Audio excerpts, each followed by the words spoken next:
Listo, bueno, vamos a ver la siguiente parte, ¿ya? En relación a la siguiente parte, como les comenté, luego viene la hipertensión intracraneal grado 3, donde ya no hay compensación, ahora hay descompensación porque lo único que le toca sacarlo ahora es al encéfalo, y obviamente si el encéfalo se comienza a ir, no es compensatorio.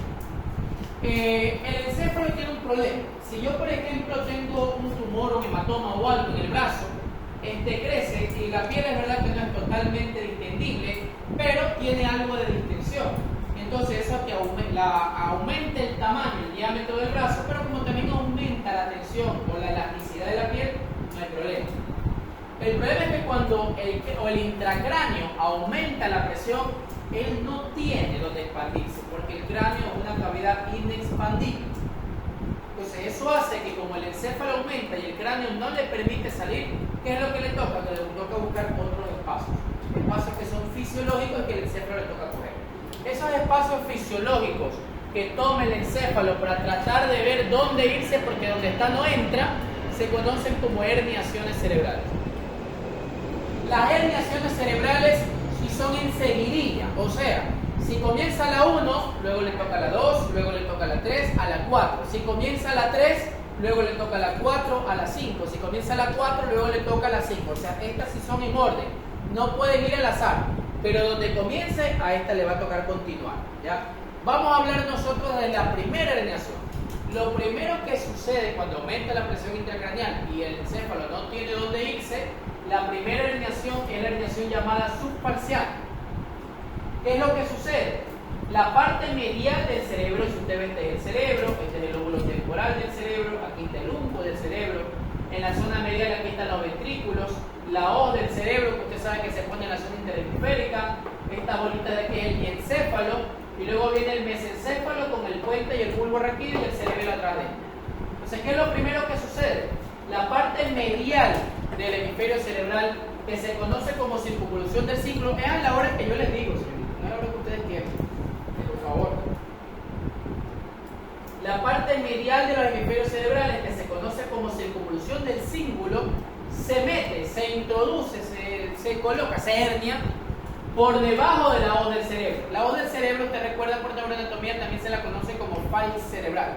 Por eso a esta herniación se le llama herniación subfalicial, porque se pone por debajo. Cuando ustedes vean neurocirugía en el hospital, cuando ustedes hagan el internado, le van a decir, doctor, hay desplazamiento de las estructuras de líneas medias.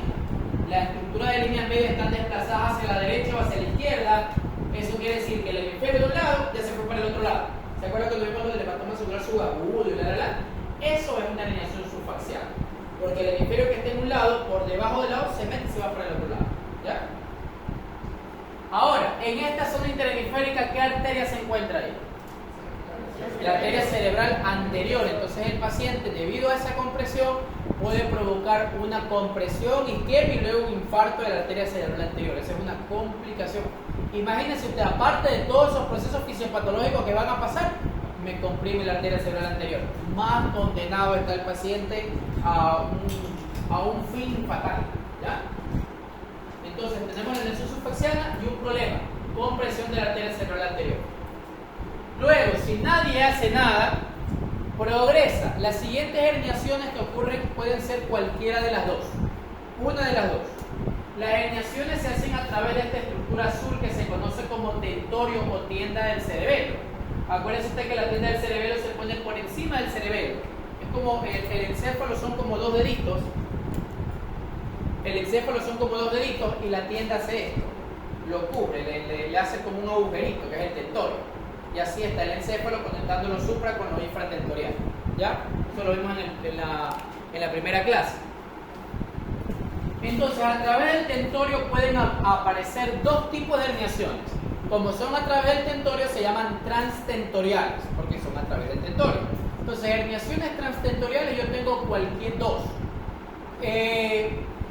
¿Cuál pasa en cada cosa? Pues, si el hematoma, el tumor o lo que sea que esté provocando la herniación se encuentra en la parte superior del encéfalo, en la parte acá arriba, se va a producir o va a hacer que todo eso empuje hacia abajo las estructuras. O sea, lo que está arriba las empuja hacia abajo. Entonces el diencéfalo se mete a través del tentorio y a eso se conoce como herniación diencefálica, porque es el diencéfalo, o también llamada transtentorial medial. Entonces, a través del tentorio, las herniaciones transtentoriales yo tengo dos. La una es la transtentorial medial o diencefálica. ¿Cuándo se produce? Cuando el hematoma tumor o lo que sea que esté provocando la hipertensión intracraneal se encuentra arriba y por ende le empuja hacia abajo. Ahora, ¿qué es lo que sucede? Como el encéfalo está así a través del tentorio, el diencéfalo se mete y lo tracciona. A lo que lo tracciona, todos los vasos perimesencefálicos se rompen. Entonces se provoca una hemorragia perimesencefálica. A eso se conoce como hemorragias de Duret. Hemorragias de Duret. ¿Ya? Entonces, la subfalciana, la ya la referencia a la anterior. La herniación transtentorial medial o diencefálica produce hemorragias de Duret por daño de los vasos sanguíneos perimesencefálicos, ¿ya? Y se produce cuando la lesión está acá arriba. Ahora, si la lesión está a los lados, sea a la derecha o a la izquierda, como por ejemplo en este caso cuando graficamos el hematoma epidural, ¿qué es lo que sucede? Que un ladito empuja hacia el otro lado. El otro es la de arriba hacia abajo. Ahora, este lado lo empuja hacia un lado. Entonces, digamos que el hematoma está aquí. El hematoma epidural que habíamos hablado, está aquí el hematoma epidural, ya hizo subfalciana, no me va a ser diencefálica porque está a un lado. Difícil que desde un lado empuje de arriba hacia abajo. Entonces, ¿qué es lo que hace? Empujar de un ladito. ¿Cómo usted cree que se va a llamar esa herniación? ¿Transtentorial? Si la otra era medial, esta va a ser lateral. Transtentorial lateral. Entonces, cuando la lesión está a un lado, sea a la derecha o a la izquierda, se va a llamar transtentorial lateral. O en dependencia de quién es el que se está herniando. Entonces, cuando era medial, ¿quién se herniaba? ¿Qué estructura neuroanatómica era la que se herniaba? El diencéfalo. Ahora el que se hernia es la parte medial del lóbulo temporal que lo hemos nombrado desde el primer día de clase. Una herniación que se hizo famosísima del primer día de clase, porque la parte medial del lóbulo temporal se conoce como uncus. Entonces el que se hernia es el uncus. Por eso a esa herniación se le llama transtentorial lateral o uncal. ¿Ya? Entonces las herniaciones transtentoriales pueden ser dos. Luego de eso, sea diencefálica o sea transtentorial lateral, o sea transtentorial lateral o medial, sea diencefálica o uncal, lo siguiente que sucede, y a eso se lo llama hipertensión intracraneal grado 4, lo siguiente que va a pasar se llama hipertensión grado 4, es que la parte medial e inferior de del cerebelo es el que se hernia. ¿Cómo se llaman estas cosas de aquí? Se llaman amígdalas cerebelosas. Entonces lo último, después de sea la central o sea la lateral, lo último que se hernia es la amígdala cerebelosa.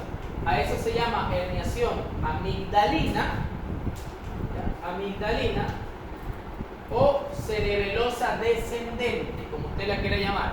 Amigdalina o cerebelosa descendente.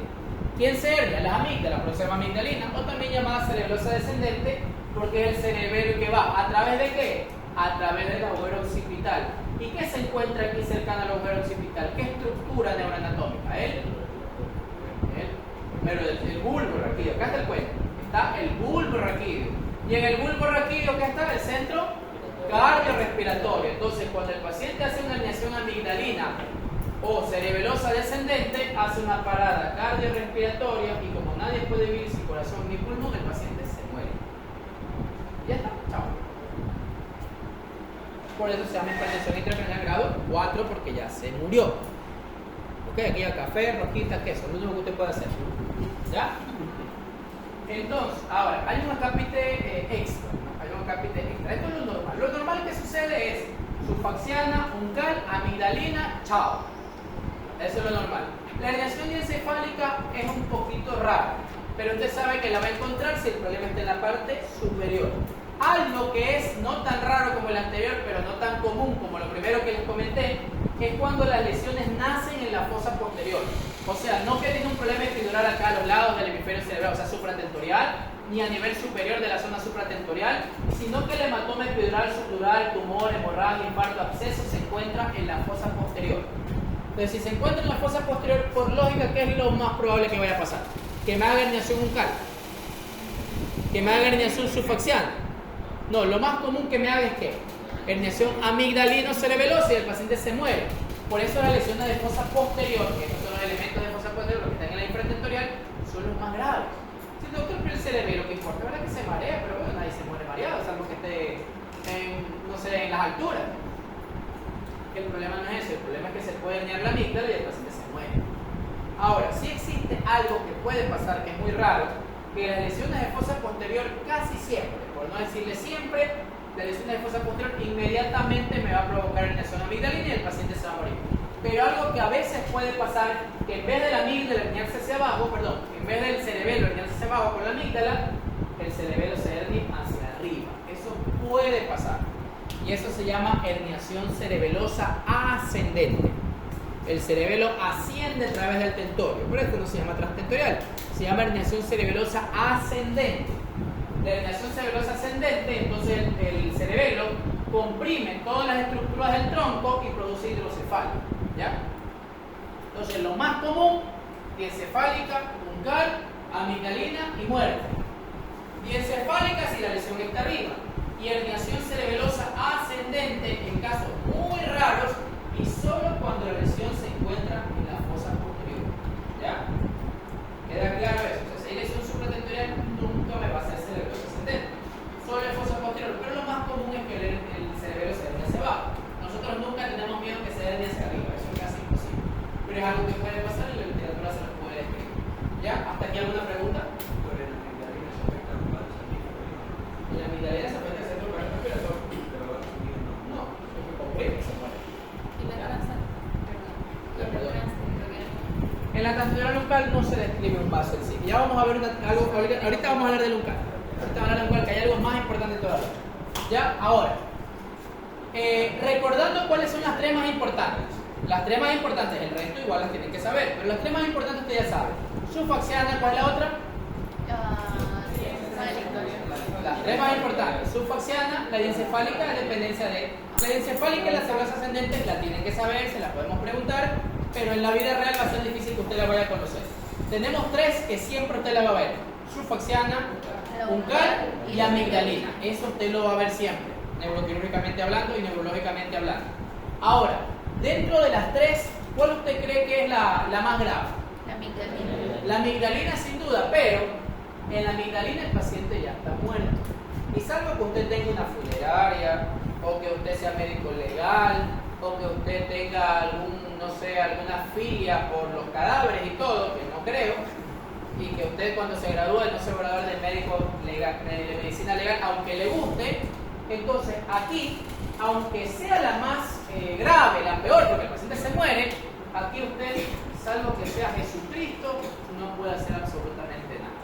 Porque hasta ahorita solo Jesucristo es el que ha revivido muerto y usted no lo puede hacer y yo tampoco lo puedo hacer. Entonces aquí, aunque sea la más grave, la más fea, la más dolorosa, la más triste, pero es donde usted no puede hacer absolutamente nada. Entonces, ¿dónde es donde usted puede hacer algo? En la que está previa.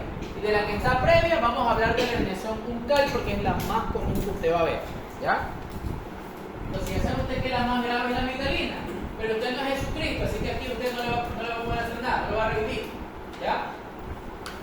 Entonces nosotros tenemos que aprender a identificar la herniación transtentorial lateral o uncal, porque cuando usted ve la herniación transtentorial lateral o uncal, usted va a decir, ay, está a un paso de que haya amigdalina, a un paso de que se muera y a un paso de que haya café, rojito y queso, ¿ya? Entonces usted tiene que estar pila. Para eso vamos a hacer un macro. Aquí está el dibujito, ahí vamos a hacerlo aquí en macro. Entonces recuerde usted, tenemos al mesencéfalo con el puente y con el bulbo raquídeo. Aquí nosotros tenemos al tentorio, tienda del cerebelo. Aquí nosotros tenemos al uncus, que es la parte medial del óvulo. Y dentro de las estructuras anatómicas que nos interesan, tenemos uno. Acuérdese usted que entre el mesencéfalo sale un nervio craneal. ¿Qué nervio craneal sale? Que presente lista. El tercer nervio craneal de un lado, tercer nervio craneal del otro lado. Por aquí, ¿cómo se llama la vía que baja y en el bulbo se va para el otro lado? La vía piramidal. Irregada en todo el tronco encefálico hay un tipo de células que le permiten a usted el estímulo de la conciencia, que se conoce como sustancia reticular. ¿Ya? Eso usted ya lo sabe anatómicamente hablando. Ahora, vino el problema. Hematoma por acá, hematoma epidural, que ya lo conversamos. Me empuja el unco y este unco coge el pro y se hernia. Entonces, esta herniación del uncus me va a dar una lesión de 3 elementos que se conoce como triada de herniación uncal. Que cuando usted lo identifique y lo vea, asústese. Porque ese paciente está en un paso de que le haga una herniación amigdalina y de que se muera. Y es lo que en teoría quiere, ¿no? Entonces, debido a la herniación uncal se provoca una triada que se llama la triada de herniación uncal. ¿Qué se produce? Si se daña la sustancia reticular, ¿qué va a pasar? El paciente va a tener alteración del estado de conciencia. Entonces pongamos el deterioro del nivel de conciencia.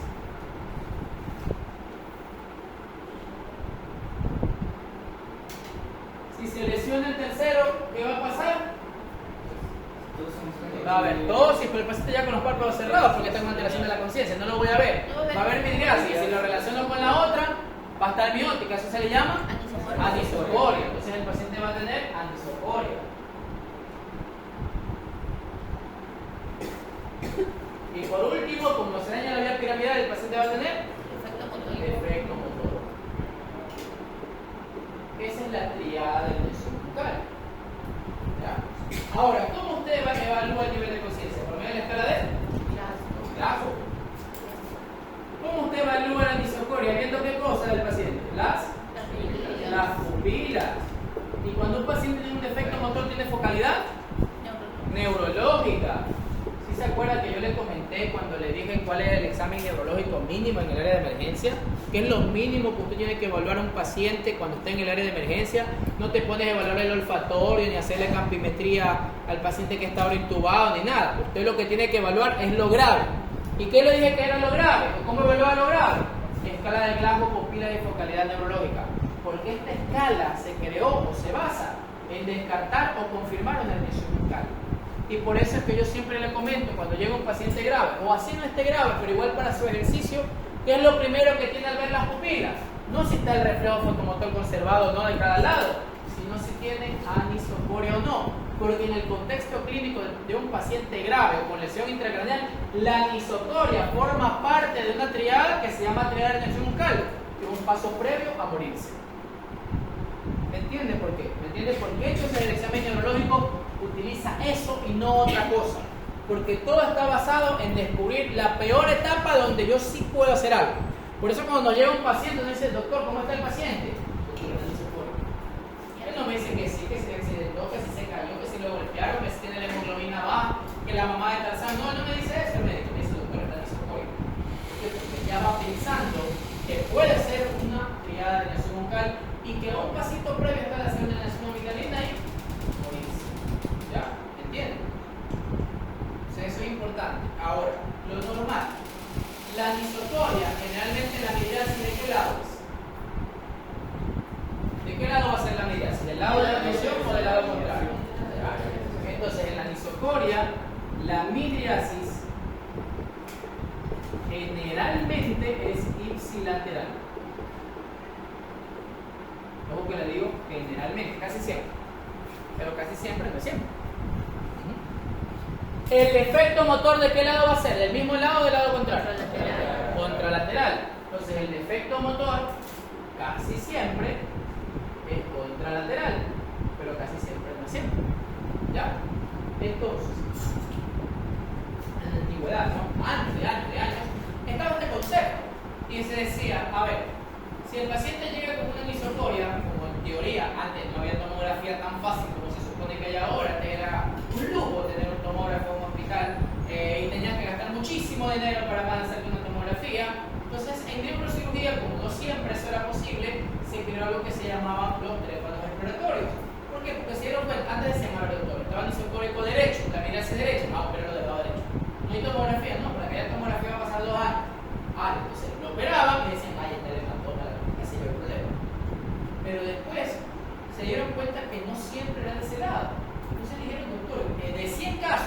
99 nos salió del mismo lado de la midriasis, pero uno no. Y cuando se pudo hacer la tomografía, el hematoma estaba del otro lado. Pero le juramos todos aquí en conjunto que la anisocoria y la midriasis estaba del lado donde operó el paciente. Claro. Luego dijeron, bueno, pues hagamos algo que se llama trépanos exploratorios, en donde comenzaban a explorar aquí, si salía sangre, lo abrían, y si no, se iban del otro lado. ¿Ya? Hasta que luego, bueno, ya vino la tomografía. Pero cuando comenzó todo eso, decían, ¿pero por qué? ¿Por qué no siempre la anisocoria, la midriasis, estaba del mismo lado y el defecto motor estaba del lado contrario? Porque eso era casi siempre, pero casi siempre no es siempre. Entonces, hasta que llegó dos estudiosos, uno se llamaba Kernoghan y otro se llamaba Wollman. A Wollman nadie le para bola, pero Kernoghan sí dejó un poco mantenido la teoría. Él explicó por qué. Y a eso él le llamó el fenómeno de Kernoghan. El fenómeno de Kernoghan-Wollman. Para recordar un poquito. Wollman.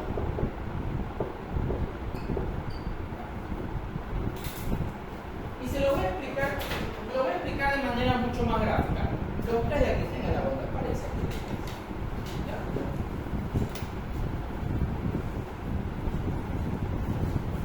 Cuando yo le diga, usted va a estirar los brazos.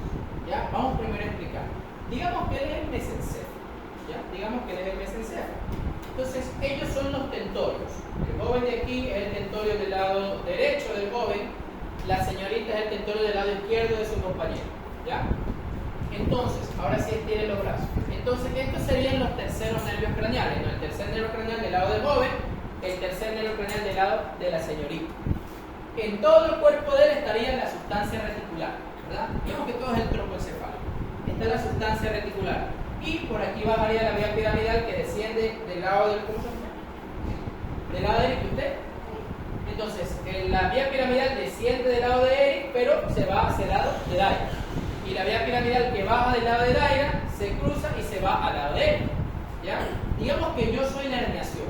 ¿Qué es lo normal que sucede? Entonces yo llego, viene un hematoma X, yo llego, plum, soy la herniación, le daño el tercero del mismo lado. ¿Qué se va a producir de este lado? Midriasis del lado de la lesión. La sustancia reticular deteriora de conciencia, eso no tiene focalidad. Pero como le daño este lado, se daña la vía piramidal que se iba donde daño, ¿verdad? Eso es lo que iba a pasar. Hasta ahí estamos claros. Ahora, ¿qué es lo que sucede a veces? Y eso se dio cuenta que no se dio cuenta, vuelve a estirar los brazos, que si yo era la herniación, existía un momento en dependencia de no se sabe qué, que no siempre ocurría ese proceso, sino que la herniación que estaba del lado de Eric, en vez de dañar este lado, lo que hacía era arrinconar, empujar el mesencéfalo contra el tentorio del lado contrario y le formaba una muesca, una seña, por eso se llama fenómeno de la muesca de Kernoghan. Entonces lo arrinconaba contra el tentorio del lado contrario. Téngale usted el brazo de Daira, cójale el brazo a él, bájese el brazo. Entonces le dañaba el tercero del lado contrario y la midriasis era contralateral. La sustancia reticular no tiene focalidad. Y en cambio, como lo estoy arrinconando con Daira, se daña la vía piramidal que baja desde Daira. ¿Y hacia dónde se cruza la vía piramidal que baja de Daira? Hacia Eric. Entonces el defecto motor era del mismo lado y yo estoy de este lado. Gracias. Entonces el paciente hacía todo lo contrario. Hacía una anisocoria por midriasis que era del lado contrario de la lesión, raro a los semiológicos. Y un defecto motor que era del mismo lado de la lesión, raro para los semiológicos. Pero igual tiene una explicación neuroanatómica. Ahora, en teoría, eso no pasa, porque usted ya tiene tomógrafo de inmediato.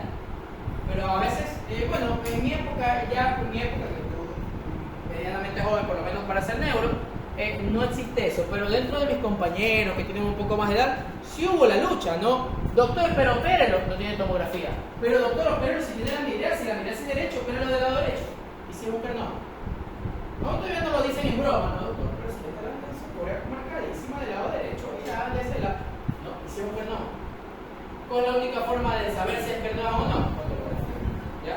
Por ejemplo, en Rusia, que es donde yo me formé, ahí había un aparato que eso sí es muy antiguo, pero usaba y servía, que era lo que se llama ejencefaloscopía. Era como Frankenstein, que le ponían dos cosas aquí, le ponían dos cosas aquí y se podía medir, se veía como un electrocardiograma y se veía dónde estaban las estructuras de línea media. Entonces, si veía que estaba empujado a derecha, es porque el problema estaba de la izquierda. Si veía que se empujaba hacia el lado izquierdo, era porque el problema estaba derecho y empujando, ¿no? Eso es algo antiguo, pero que nos ayudaba muchísimo como para no bajar al paciente, hacerle tomografía y luego subirlo. Tratábamos de acortar tiempo. Ya hacíamos la encefaloscopía, que es antiquísimo eso, muy antiguo, pero nos servía bastante. Pero bueno, ahora sí, en resumen, la única forma de saber de qué lado se está produciendo el daño que provoca la herniación bucal es por medio de un estudio tomográfico. Porque en pequeñísimos casos existe el fenómeno de la muesca de Kernohan o el fenómeno de Kernohan-Wolman. A Wolman no le paran mucha bola, pero bueno, ¿ya? ¿Estamos claros hasta aquí? Por eso le digo, en teoría se supone que eso ya no se debe utilizar porque nosotros tenemos tomografía de inmediato. O sea, no, yo no utilicé. Eso, por ejemplo, nosotros lo que sí teníamos, ahora que no recuerdo, nosotros teníamos nuestro hospital base y había hospitales secundarios que no tenían neurocirugía. Allá no son tan tediosos de que solo el neurocirujano puede tocar la cabeza, porque somos aquí. Los médicos de hospital base, cuando el neurocirujano no llegaba, a veces sí se le daba la atención de que comience. Y como ellos no tenían tomógrafo, pues ya hacían su teléfono exploratorio hasta que nosotros lleguemos a ver al paciente o se haga tomografía, etc. Sí lo hacían, pero bueno, cualquier cosa que se supone que ya eso no se tiene que hacer porque ya se tiene tomografía. O sea, el teléfono exploratorio apareció ante la dificultad de hacer tomografía por el coste económico, por la accesibilidad, que en teoría se supone que eso ya no existe ni siquiera en nuestro país, esos países en que es desarrollo. Ya, eso nosotros no lo hacemos, tiene que hacer su tomografía. Igual tampoco era tan eficiente, porque si yo hago un TREP cuando yo lo que veo es el hueso epidural, corto la dura, subdural, pero si el problema está dentro del parénquima, no puedo meterme al parénquima a un lado y voy para el otro lado y meterme al parénquima al otro. Ahí es más complejo por un algoritmo, ¿no? Entonces, quedando en resumen claro, no hay forma de saber de qué lado está el problema que provoca la herniación bucal si no es con tomografía, porque es un pequeñísimo problema de los casos, como digo, casi siempre, pero casi siempre, no es siempre, puede ocurrir el fenómeno de Kernohan-Wolman. ¿Ya? ¿Queda claro hasta aquí? Ahora, hablemos, ya conocimos la parte fisiológica y fisiopatológica. Vamos a aplicar dos conceptos antes de hablar ya de la parte final que es el tratamiento. Entonces sería las manifestaciones clínicas y el diagnóstico. Ahora, dentro de las manifestaciones clínicas realmente existe un sinnúmero de formas como se puede manifestar una hipertensión intracraneal. Usted ya sabe, ya vio el fenómeno de Cushing, ya vio la triada de Cushing, ya vio la triada de hipertensión y la triada de herniación bucal, ya vio varios problemas. Pero dentro de esas manifestaciones clínicas hay una triada que está bien pillada y que no es mala, que es la triada de hipertensión intracraneal, en la que es cefalea, ¿qué más? Vómitos en escopetazo y el edema de papila. El edema de papila, usted ya sabe cómo se lo ve, cómo están los bordes de la papila en el edema de papila, o papiledema, borrado. ¿Y cómo está la agudeza visual de su paciente? Ahí está. Está conservada o normal. Por lente el reflejo fotomotor está conservado o normal. Ya que es lo mismo. Usted ya sabe. El vómito en el escopetazo, usted ya sabe que son vómitos que no están precedidos de náuseas. Generalmente los vómitos precedidos de náuseas son vómitos de origen gastrointestinal. Usted comió algo que le hizo daño, eso crea una irritación en el nervio vago que mientras asciende hacia la hipotrema provoca náusea, llega a la hipotrema, vomita el paciente. Pero en cambio aquí, por hipertensión intracraneal, existe una compresión directa sobre la hipotrema. Y como hay una compresión directa sobre la hipotrema, aparece el vómito sin necesidad de tener náusea. ¿Ya? La cefalea de la hipertensión intracraneal, no siempre, pero sí muy característico, si es que usted la llega a ver, tiene algo en especial. La cefalea es de aparición matutina. La cefalea de hipertensión intracraneal es matutina. ¿Qué quiere usted que está? Ya uno está acostado y usted sabe que acostado, salvo que esté con la cabecera de la cama elevada de 30 a 45 grados, porque aumenta la presión intracraneal. Y la otra causa, eso sí, esta es una causa bastante lógica. No es la causa que está descrita en los libros ni que describe la fisiopatología, pero es una causa bastante lógica. Está acostado, recto, no hay mecanismo compensatorio, está inhibido el mecanismo compensatorio, por ende el paciente se despierta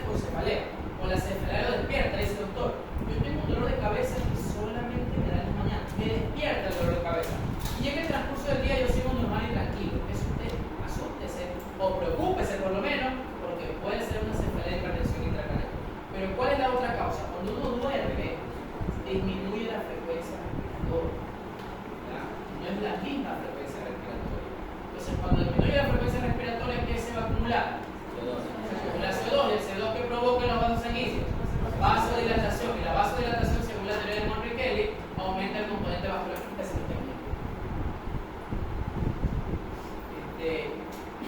Y la vasodilatación aumenta el componente vascular según la teoría de Monroe-Kelly. Y eso aumenta la presión intracraneal. Por eso el paciente se despierta con cefalea.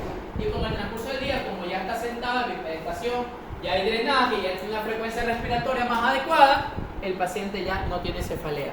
Si usted escucha a un paciente que le dice eso, preocúpese. Solamente con esa característica, pero doctor, solamente me duele la cabeza en la mañana. Ya en el transcurso de la tarde noche no me duele la cabeza. ¿Ya? Pues esa es la característica semiológica que es interesante con respecto a ello. El diagnóstico. Miren, el único diagnóstico fidedigno, real, típico, claro, 100% fiel de que el paciente tiene hipertensión intracraneana es con un monitor de presión intracraneana. No hay más. Nada que el fenómeno de Cushing, que la triada de inyección bucal, esas son sospechas, que a veces son un poco subjetivas en dependencia del grado de experiencia de identificar. Son sospechas que en un caso son altísimas, que no necesita el monitor de PIC para tomar una conducta, pero al final siguen siendo sospechas. El único diagnóstico 100% fidedigno es colocar un monitor de presión intracraneal. ¿En qué consiste el monitor de presión intracraneal? Si yo tengo el encéfalo aquí de mi paciente,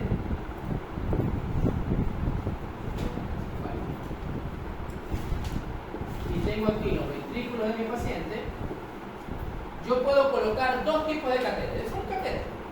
Yo le coloco un catéter en el parénquima, se llama intraparenquimatoso. O yo le puedo colocar un catéter en el ventrículo, se llama intraventricular. Entonces existen dos tipos de monitor de PIC que tienen determinadas técnicas para colocar. Uno en el parénquima, intraparenquimatoso. Entonces él me va a medir y me va a decir tiene 10 milímetros de mercurio y no hay hipertensión intracraneal. O este de acá me va a medir y me va a decir tiene 25 milímetros de mercurio, me voy a esperar 5 minutos y si en 5 minutos sigue así, tiene hipertensión intracraneal. ¿Ya? Ahora, ¿cuál de los dos es mejor? Sin duda alguna el ventricular. ¿Por qué? ¿No? No es por eso. Los dos para diagnosticar son perfectos. O sea, el diagnóstico, cualquiera de los dos es espectacular. Pero ¿cuál es por qué este es mejor? Porque este de aquí me da diagnóstico. Este de acá también me da un diagnóstico fidedigno. Pero el ventricular en cambio es hueco, es como un cable, como una manguerita. Entonces, ¿qué pasa? Que si aumenta la presión intracraneal, yo puedo drenarle el líquido cefalorraquídeo para tratar de compensar hasta que se sepa por qué aumentó la presión intracraneal. O sea, el monitor ventricular es diagnóstico y es transitoriamente terapéutico, da un tratamiento. Parece que basado en la teoría de Monroe-Kelly, si disminuye el líquido cefalorraquídeo, el paciente va a tener menor presión intracraneal. ¿Ya? En cambio, el intraparenquimatoso, me va a decir, doctor, pero si le aspiro cerebro, sí, también puede ser, va a disminuir la presión intracraneal. Pero ahí sí lo que es el obvio, y está dañando el parénquima. ¿Ya? El catéter es pequeñito, lo que yo coloco no daña nada. Pero ahora sí, aspirarle y sacarle, eso sí es otra cosa. Miren que la hipertensión intracraneal es tan marcada cuando es real, que por ejemplo en estos catéteres, nosotros los catéteres huecos, cuando el cerebro está en una hipertensión intracraneal grande, ya los ventrículos están colapsados, ya no hay líquido cefalorraquídeo, todo se fue. Entonces nosotros lo colocamos un ventricular, pero si no llegamos al ventrículo, lo podemos dejar en el parénquima. No hay problema, porque igual me va a medir. El problema es que ya no le puedo aspirar líquido cefalorraquídeo porque no hay. Pero ¿qué es lo que hace? Usted cuando ve que la presión intracraneal comienza a aumentar, usted comienza a ver cómo sale el cerebro del catéter.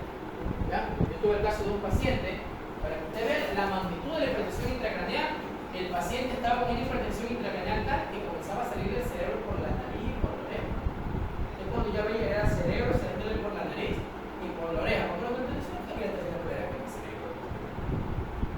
Eso, no la hipertensión. O sea, obviamente ese paciente ya va a fallecido, ¿no? Porque la hipertensión intracraneal es tan brutal que ya no sabe qué más hacer, no encuentra nada. Y comienza a salir por los espacios incluso más raros que ya son hacia el exterior, para que usted vea la magnitud de la presión intracraneal. ¿Ya? Ahora, yo tengo que dentro de los diagnósticos del seguro del monitor tengo sospechas también, ¿no? Sospechas son las que hemos conversado. Triada de inyección bucal, fenómeno de Cushing, tríada de Cushing, tríada de hipertensión intracraneal, edema cefalea de aparición matutina, edema de papila, vómito en escopetazo. O sea, esas son las sospechas. Que al final de cuentas, si no tengo monitor de PIC, que tampoco es fácil de tenerlo, son sospechas bastante creíbles y que usted le pueden permitir tomar una conducta determinada.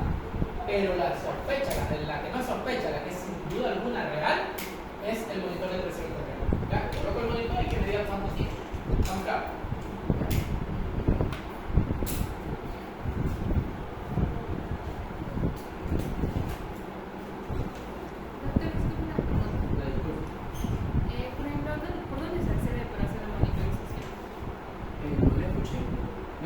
Sí la escuché, pero no la entendí. A ver, esperen un ratito. Son las 6:12 para ya irnos de largo con la parte de tratamiento. Les doy 10 minutos, 6:22 nos volvemos a ver. Ahora sí. Bueno, cuando nosotros hacemos el catéter, nosotros la línea intertragal es la sutura coronal. O sea, el de los tragos es la sutura coronal. Nosotros nos ponemos por delante de la sutura coronal. Sabemos la línea intertragal y nos ponemos 3 centímetros por delante y 3 centímetros hacia un lado. Con eso llegamos al ventrículo. Y si no llegamos al ventrículo porque está muy cerrado, lo dejamos en el parénquima. ¿Por qué lo hacemos así? Porque 5 centímetros por detrás de la sutura coronal está la sutura central de Roland. O sea, por detrás de la sutura coronal está el área motor. Entonces, si nosotros nos ponemos por detrás, lo podemos dejar con una lesión motor. Por delante no hay mucho problema.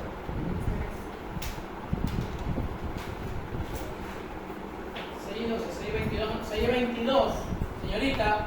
6:22, no se olvide, póngale el like.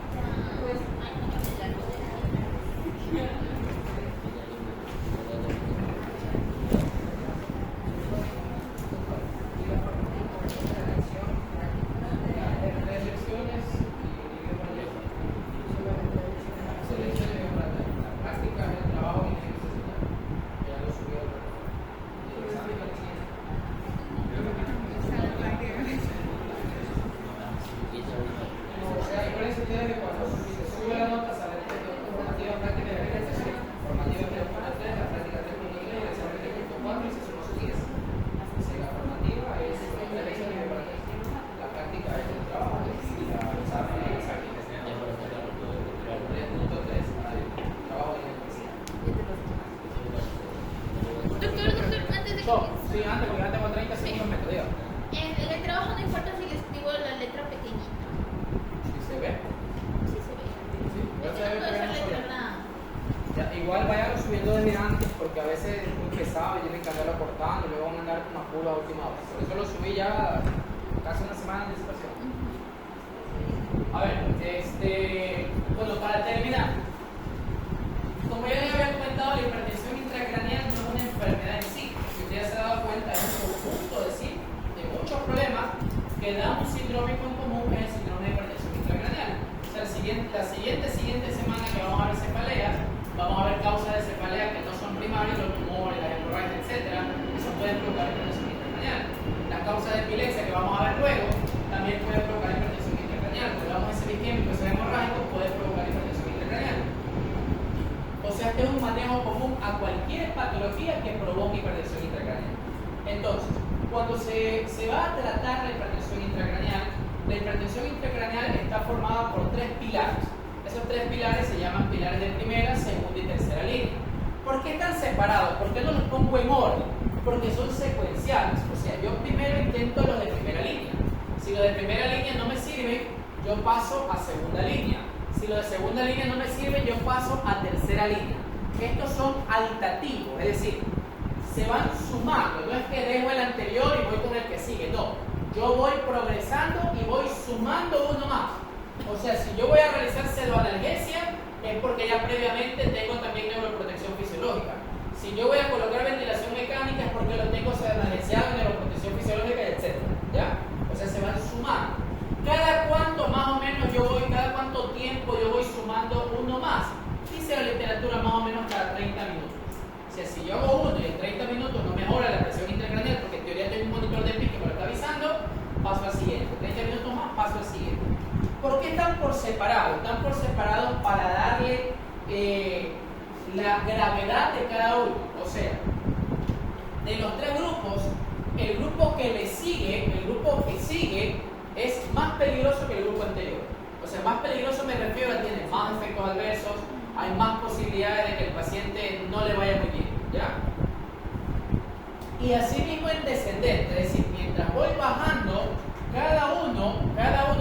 el que está después del anterior tiene más efectos adversos y es más grave que el predecesor, ¿ya? Entonces, por eso, como estos se agrupan por grupos de gravedad, se los ha puesto en primera, segunda y tercera línea. Antes solamente habían dos líneas, primera y segunda línea. Primera línea era este y segunda línea los de acá. Hasta que dijeron, no, la hormonoterapia no es tan grave, no tiene tantos efectos adversos y no es tan agresiva como estos de aquí. Por eso estos los separaron, ¿ya? Ahora, como le digo, la primerita, que es evacuación de masa ocupante de espacio, es el que tiene en teoría menores efectos adversos y es menos agresivo. Y el más agresivo de todos es la hipotermia porque es el último. O sea, mientras yo voy avanzando, se va sumando al anterior cada 30 minutos más o menos, y el que sigue tiene más efectos adversos y es más agresivo que su predecesor. Pero bueno, toca, porque usted sabe que al final, si no hago nada, el paciente se va a morir porque va a ser una inyección amigdalina, cerebrosa descendente, y va a ser una parada cardiorrespiratoria y se muere. Entonces, si igual va a morir, pues bueno, te cuesta un poco de armas todavía, ¿ya? Ahora, hablemos de los de primera línea. Lo primero, y es lógico, mire, esto usted no existía. Lo primero, si yo tengo un epidural que está provocando hipertensión intracraneal, ¿qué cree usted que es lo que yo tengo que hacer? Evacuar el epidural. Por eso, usted me va a decir, doctor, pero usted me dice que el primerito tiene que ser el menos agresivo y el que tiene menos efectos adversos. Que usted de entrada ya me está hablando de algo quirúrgico, pero es que es lógico. Si yo tengo un hematoma epidural, no voy a ponerme a hacer todo este poco de chanchullo de acá y recién al final yo voy a evacuar el problema. No. Entonces, por eso el primero, aunque sea aparentemente agresivo, porque si lo es, una neurocirugía, es el que va primerito, porque esa es la realidad. Antes eso no existía. Antes lo único quirúrgico venía acá, carenectomía descompresiva. Y entonces los neurocirujanos, ¿qué decíamos? ¿Qué tiene? Tiene hipertensión intracraneal, doctor. Tiene 28 de presión intracraneal por más de 5 minutos mantenido. Ya, ponte a hacer todo eso y cuando llegas acá me avisas, porque acá está la cirugía. Dice, no, pero que si yo no me epidural, la literatura dice que no, que acá está la cirugía. Entonces termina en media hora, y en media hora ya se murió. Mira, entre media hora, 1 hora, 2 horas, 3, 4, 5 horas, ya se le ha muerto. Si esto no tiene tiempo, esto puede durar un día como puede durar un minuto. Así es la vida de las personas. Entonces por eso le dijeron, no, no se puede hacer el loco. Si tiene una hematoma epidural, subdural, contusión, lo más lógico, el que tiene que hacer es evacuarlo. Por eso lo primero es la evacuación de la masa ocupante del espacio, ¿ya? Ahora, si el paciente ya fue evacuado, sin embargo sigue hipertensión intracraneal por el edema postquirúrgico, por el edema vasogénico que dejó el lecho tubular, qué sé yo, por lo que sea que siga con hipertensión intracraneal, o porque no tiene una masa ocupante de espacio, solo tiene hipertensión intracraneal por X razón, entonces yo paso a mi siguiente punto, que es la neuroprotección fisiológica. Aquí está una serie de pasos que son importantísimos y que usted se los tiene que saber más que su propio nombre. Esto usted se lo tiene que saber de ley. De ley se lo tiene que saber, y cuando pasa el tiempo y se le complica porque ya comienza a aprender más información, agréguelo en un papelito o algo, porque a todo neurológico usted le tiene que hacer neuroprotección fisiológica. Usted lo hace. Entonces la neuroprotección fisiológica tiene muchos puntos, muchos parámetros. Lo más importante, bueno, no lo más importante, pero lo más básico de la neuroprotección fisiológica, ya le dije, que usted le ayude a mejorar el drenaje venoso y el drenaje líquido cefalorraquídeo. ¿Y lo hace con qué? ¿Haciendo qué? Elevando la cabecera de la cama a 30 grados. Entonces, eso es importantísimo. Elevar la cabecera de la cama a 30 grados. Eso es neuroprotección fisiológica. ¿Ya? Otra neuroprotección fisiológica. La podemos nosotros agrupar en unas mnemotecnias, que son mnemotecnias reales. No las mnemotecnias de Pepito, que Magic Doctor, ni sé qué. Eso es inventado. Son inventos que aparecen en el transcurso de la vida y que son interesantes y uno los puede aprender. Pero estas son mnemotecnias reales, mnemotecnias de libros, mnemotecnias de guías, mnemotecnias para que usted nunca se olvide. Y estas mnemotecnias usted se las tiene que aprender de memoria. ¿Ya? Tenemos dos. ¿Ya? El FAST BIP. Este BIP es más nuevo. ¿Ya? Porque esto es BIP, yo me lo expliqué a mis alumnos en el ciclo anterior. Es más nuevo. El FAST BIP. FAST, usted sabe que es rápido, hook es abrazo, BIP 2 veces. Abrazo rápido en 2 ocasiones. Esa es como para que usted se aprenda. Ahora, ¿qué significa cada cosa?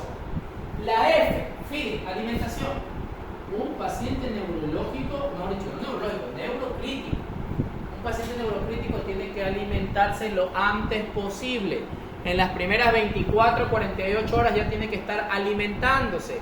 ¿Cuál es la mejor vía? La vía enteral. Doctor, pero si el paciente está inconsciente, ¿cómo va a comer? Ponle una zona nasogástrica. Ponle una zona nasoyunal. No sé, pero ponle algo que sea la alimentación por vía oral, ¿ya? Por vía enteral. La alimentación es importantísima. Luego viene la A, la analgesia. ¿Ya? La analgesia, que luego lo debemos volver a comentar acá, pero ya se suma todo eso, ¿no? La analgesia, en neuro, los analgésicos son los opioides. Ya, obviamente podemos colocar también AINES, pero preferible si vamos a colocar AINES debe ser muy necesario. Preferir utilizar paracetamol, que usted sabe que no es un AINES real, o si no opioides, tramadol, fentanilo, por ejemplo, si tiene mucho dolor el paciente, que usted lo ve porque hace taquicardia y no tiene ninguna modificación de hipertensión, que se vea. Ahora, la S, la sedación. Un paciente neurológico tiene que estar tranquilo, y si está intranquilo, lo tiene que sedar.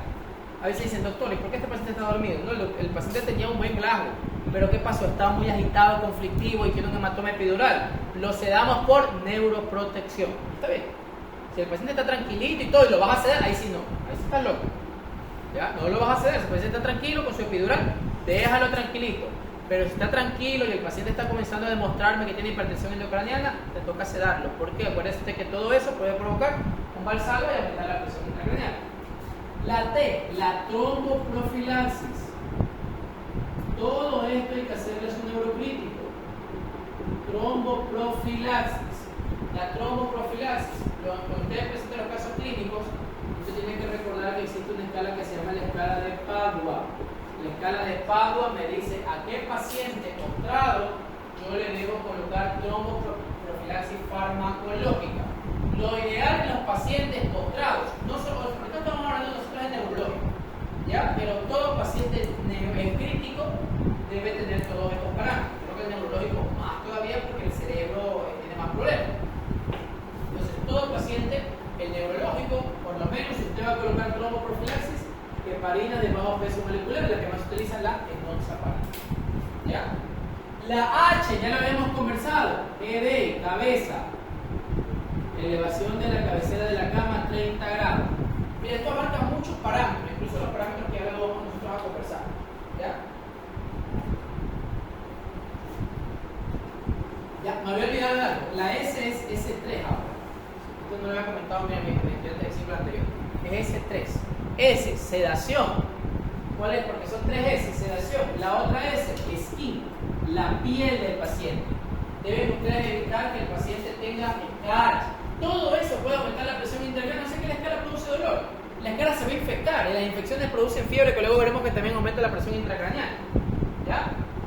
Por ejemplo, en las escaras luego usted tiene que estudiar, no estudiar, pero tiene que presentar. Esto no se lo tiene que aprender, esto no se lo va a tomar. Pero la escala de Norton, por ejemplo, que usted presenta su caso clínico. ¿Ya? Que Norton tiene su paciente que está postrado. No se lo tiene que aprender, pero se lo tiene que publicar y decirme cuándo. Y el tercero es la respiración espontánea. Si puede respirar de forma espontánea, dejarlo respirando de forma espontánea. Si no, orintubar. ¿Ya? Pero hacer que el paciente, ¿qué tipo de respiración debe de tener? ¿Ya? Ahora sí, la cabeza, la U, úlceroprofilaxis. El paciente neurológico tiene que tener profilaxis. Por eso le estaba diciendo que sí, es preferible evitar los años, porque saben que los años tienen ese tipo de problemas. Entonces estos pacientes están en estrés, los neurocríticos están en estrés y pueden hacer las úlceras de Cushing o úlceras de estrés. Ya lo conoce, ya lo conoce. ¿Ya? Úlceroprofilaxis. ¿Qué podemos utilizar? Lo podemos hacer inhibidores de bomba de protones, por ejemplo. La G, la glicemia. ¿Ya? El paciente neurológico usted tiene que tener una buena glicemia. Luego veremos que hay unos parámetros parecidos a la otra neuroprotección fisiológica que vamos a conversar. La glicemia del neurológico tiene que estar entre 80 y 180 miligramos sobre decilitro. Sea diabético o no. ¿Ya? Sea diabético o no, tiene que estar entre 80 y 180. ¿Ya? O sea, quiere decir que un neurológico que tiene 160, si usted tiene 160, usted hay que hacerle estudios, hay que preocuparse, quizás es diabético, bla, bla, bla. El neurológico no. El neurológico que tiene 160, 170, déjalo tranquilito, porque ese cerebro está neurocrítico, ese cerebro está sufriendo, entonces el cerebro necesita más energía porque está hipermetabólico, necesita más glucosa. ¿Cuál es el otro problema? El paciente tiene 170 y usted dice, vamos a poner insulina para que baje, se le va la mano, le ponga 70, 60, ese cerebro va a sufrir. Por eso prefiero el estado neurocrítico, como el cerebro está en hipermetabolismo, déjelo tranquilo que hasta 180 no va a pasar nada, no va a sufrir el riñón, no va a sufrir el hígado, no va a sufrir el cerebro. Déjelo tranquilo, ¿ya? Luego viene la B. La B es de Bowel, me parece que es la palabra, pero se refiere a los intestinos. Hay que evitar que el paciente esté estreñido. Un paciente estreñido puja y el pujo aumenta la presión intracraneal. ¿Ya? Luego viene la I de intravenosos. Se refiere a cualquier tipo de catéter, que tengan cuidado con cualquier tipo de catéter, intravenoso, catéter uretral, solo que la I no se refiere a intravenoso, pero para que usted recuerde, cualquier tipo de catéter, intravenoso, sonda vesical, cualquier tipo de sonda que usted tenga, ¿ya? Y por último tenemos la D, la decalación de antibióticos. Los pacientes neurológicos, por estar postrados, lamentablemente se infectan. Entonces usted tiene que ver que existen determinados antibióticos, cuánto tiempo usted lo va a dejar de colocar. Los antibióticos a la larga también pueden provocar problemas como cualquier fármaco, ¿ya? Entonces esa es una de las neuroprotecciones fisiológicas. Ahora, la segunda escala que usted se tiene que acordar y no se puede olvidar es el GOSCAP.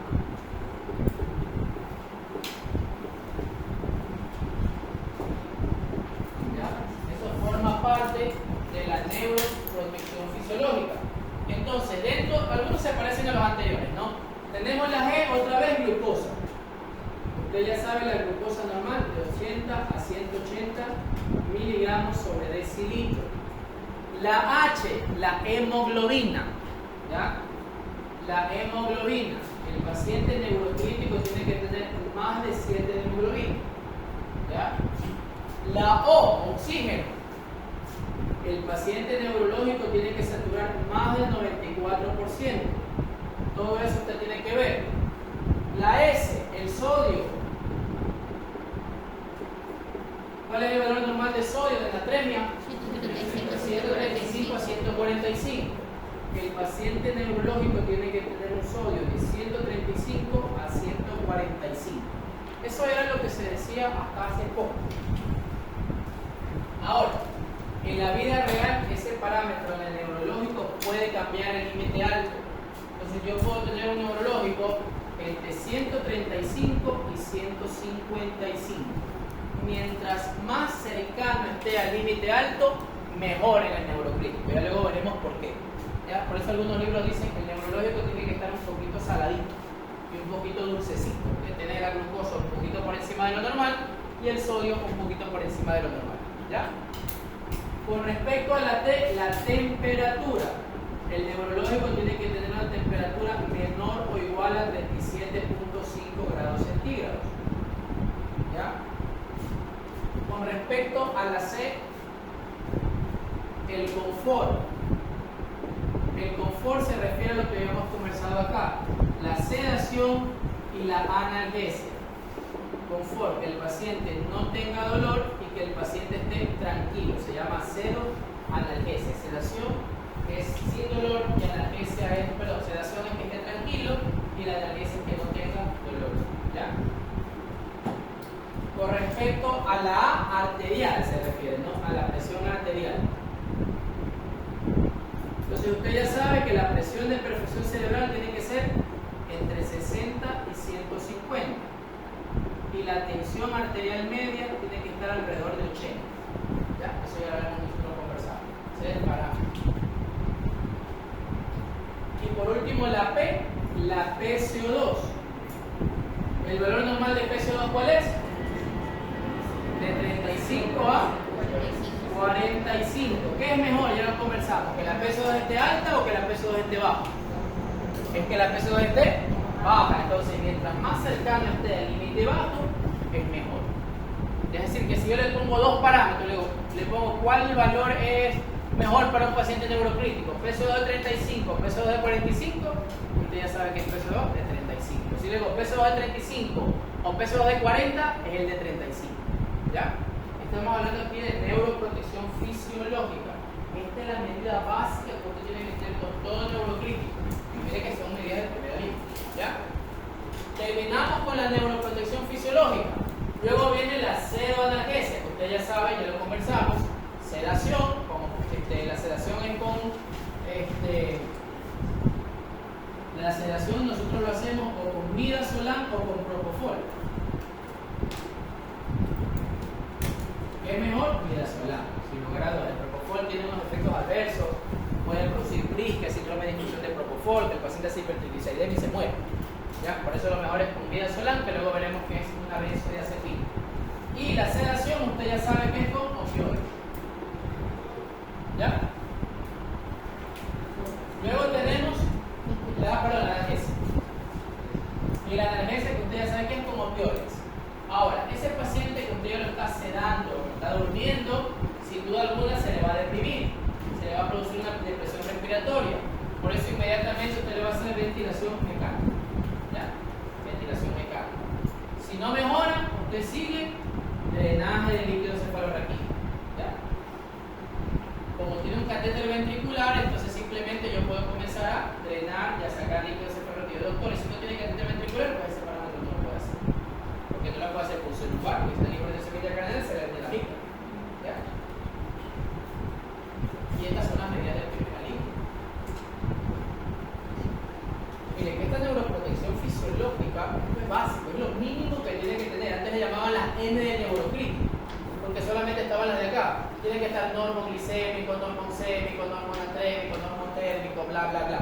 Ahora ya se creó una escala para que quede claro, una mnemotecnia oficial, para que usted nunca se olvide qué es lo básico que tiene que tener su neurocrítico y esos parámetros que se lo tiene que saber más que su norma. ¿Ya? Ahora, la hormoterapia le damos al final, porque hay que explicar unas cositas ahí. Nos pasamos a la medida de tercera línea. Dentro de las medidas de tercera línea, mira cómo tenemos aquí la hiperventilación. ¿Ya? ¿Se acuerda usted que la hiperventilación formaba parte de la tríada de Cushing? O sea, yo puedo aquí aprovecharme de ese mecanismo compensatorio. Ahora, ¿cuál es el problema? Si yo hiperventilo, ¿qué pasaba en los vasos sanguíneos? A lo que hiperventilo, se ve el CO2 y ¿qué le pasaba al vaso? Vasoconstricción. Una vasoconstricción constante, ¿qué va a provocar? F. Entonces, antes se hacía hiperventilación a lo loco. Si el paciente está en hipertensión intracraneal, yo comencé a hiperventilarlo, se moría. Cuando le hacían una autopsia, el cerebro multiinfartado, se llamaba cerebro del ventilador. Porque le hiperventilaba tanto que la vasoconstricción era tan intensa que el paciente se infartaba. Ahora, la hiperventilación tiene características especiales. Primero, no se puede hacer antes de las 48 horas de que el paciente entre en la etapa neurocrítica, porque son las etapas donde menos flujo tiene. Y si yo lo hiperventilo y vasocontrae, se infarta. No lo puedo hacer durante las primeras 48 horas. Si lo hago durante las primeras 48 horas, es como medida de rescate. O sea, por ejemplo, el paciente tiene un epidural, pero estaba bien. De repente se deteriora, de repente se pone mal, me hace una tirada de herniación bucal, tiene un epidural derecho. Ya me imagino yo que el epidural derecho tuvo que haber crecido. El neurocirujano dice, mételo al quirófano ahorita urgente. Entonces, mientras lo va sacando desde el área, lo va subiendo, lo puede ir hiperventilando para que disminuya la presión intracraneal hasta que llegue al quirófano, ya le sacan el hematoma y fin de la historia. Ahí no hay problema. O qué sé yo, el paciente deteriora, lleva la tomografía, cuando ve la tomografía tiene un hematoma epidural inmenso, grandísimo, un tumor, qué sé yo, lo que sea, llama a neurocirugía. Sí, ¿sabes qué? Voy a pedir quirófano ahora, anda preparándolo para que me lo subas. ¿Va a subir hoy? Sí, doctor, hoy mismo va a subir, no se preocupe, que ahorita peleo el quirófano, me va a dar quirófano, tú se opera. Ok, anda hiperventilando, hasta que el neurocirujano te dice sube, tú lo subes y lo vas a hiperventilar. O sea, no hay problema porque no es tanto tiempo, no va a tardar un día ni 2 días hiperventilando hasta que en el cuarto día te digan que ya lo puedo operar. Porque ese cerebro ya se infartó, porque es un cerebro del ventilador. ¿Ya?